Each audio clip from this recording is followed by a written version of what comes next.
हमारी मसाजिद से परेशानी, हमारी दरगाहों से परेशानी, हमारी खानकाहों से परेशानी। क्यों? हमारे खाने पर पाबंदी, हमारी शरीयत में मुदाखलत। हम आवाज नहीं उठाएंगे तो कौन आवाज उठाएगा? क्योंकि कुरान ने कहा इन्नमल मुमिनून इख्वा, मेरे आका ने कहा तुम मुसलमान एक जिस्म वाहिद की तरह हो। अगर बरेली का मुसलमान तड़पेगा, लखनऊ का मुसलमान उस तड़प को महसूस नहीं करेगा। मेरे आका ने कहा वो मेरा उम्मती नहीं है। ये दर्द है, ये तकलीफ है। मेरे दोस्तों, मेरे बुजुर्गों, आज शरीयत में मुदाखलत किसके है? हमारा मुल्क एक जमहूरी मुल्क है और जमहूरियत की जो खूबसूरती है वो यही है कि यहां पर तमाम मजहब के लोग बसते हैं। हमारे देश का आईन इजाजत देता है। इस देश में कुत्ता खाने वाले भी हैं, बिल्ली खाने वाले भी हैं, जो हमारे यहाँ हराम है वो खाने वाले लोग भी हैं। इस देश के अंदर अलग अलग मजहब के लोग हैं। जाटव समाज अपने यहां शादियों में ब्राह्मण को नहीं बुलाता, इनसे सवाल नहीं किया जाएगा जाटव समाज क्या खाएगा, ब्राह्मण समाज क्या खाएगा, उनसे सवाल नहीं किया जाएगा।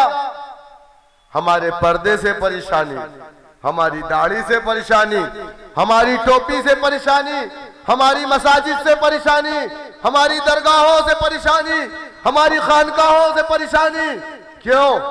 हमारे खाने पर पाबंदी, हमारी शरीयत में मुदाखलत। याद रखो, जमहूरियत की सबसे बड़ी ताकत तुम्हारी बिल्डिंगें नहीं है, तुम्हारे पैसे नहीं है, तुम्हारी जमीनें नहीं है। अगर बिल्डिंग और पैसा सबसे बड़ी ताकत होता तो उत्तर प्रदेश में मुख्तार और अतीक से मजबूत कोई सियासतदान नहीं था। क्या हुआ? मुख्तार के नाम पर जमीनों को गिरा दिया गया, घरों को गिरा दिया गया। अतीक के नाम पर जमीनों को गिरा दिया गया, घरों को गिरा दिया गया, जमीनों को कब्जा कर लिया गया। लेकिन जिस पार्टी में उन लोगों ने अपना मुस्तकबिल तलाश किया था, आज वो पार्टी खामोश है।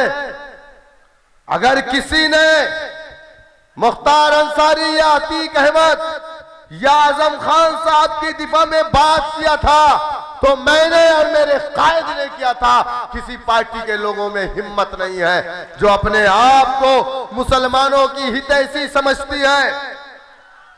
हम पर इल्जाम लगाया गया हमारे लीडर को जेल क्यों नहीं होती। सुन लो समाजवादी पार्टी के जुम्मनों, सुन लो समाजवादी पार्टी के चपरासियों,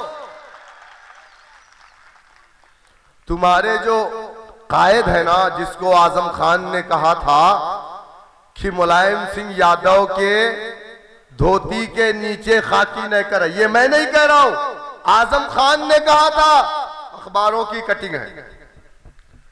मुलायम सिंह यादव के ऊपर आय से अधिक संपत्ति का मुकदमा हुआ, मुलायम सिंह यादव जेल क्यों नहीं गए? पहला सवाल। दूसरा सवाल, तुम्हारे हुकूमत में गायत्री प्रजापति कौन था? समाजवादी पार्टी के चपरासियों, जिसकी एक साल में 500 गुना दौलत बढ़ गई थी। कौन सी मशीन लगी थी और कहां है वो? जेल की सलाखों में है। आय से अधिक संपत्ति का मुकदमा मुलायम सिंह पर।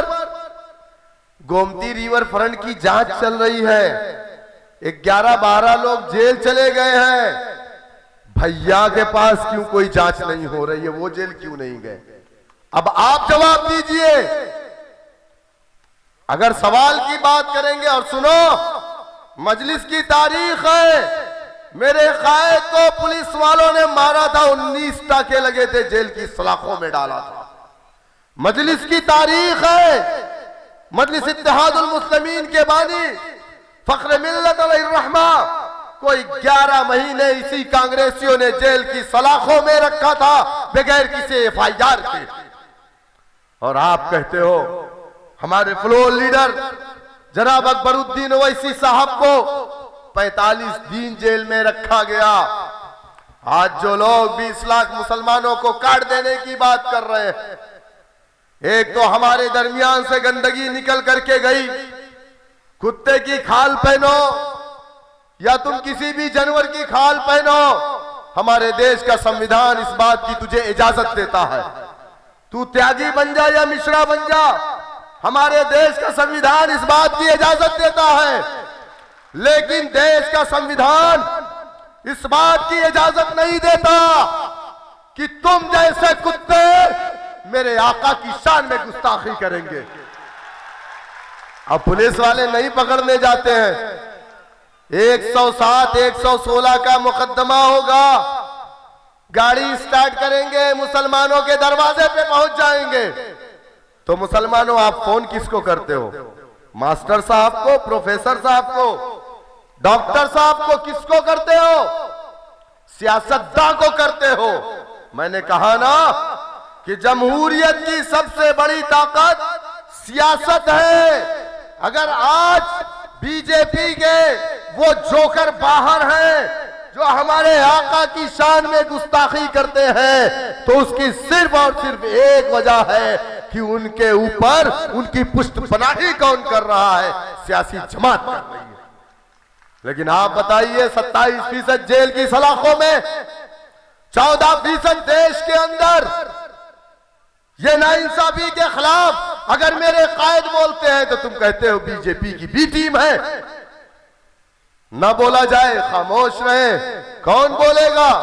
किसी ने मुझसे कहा, शौकत साहब आप सिर्फ मुसलमानों की बातें क्यों करते हैं? मैंने कहा बिल्कुल करूंगा।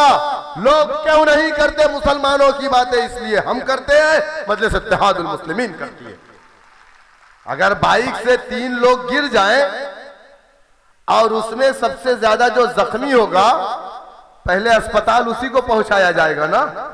जिसको चोटी नहीं लगी उसको अस्पताल क्यों? तो सच्चर कमेटी, रंगनाथ मिश्रा कमीशन की रिपोर्ट है, मुसलमान दलित से बदतर अपनी जिंदगी को गुजार रहा है।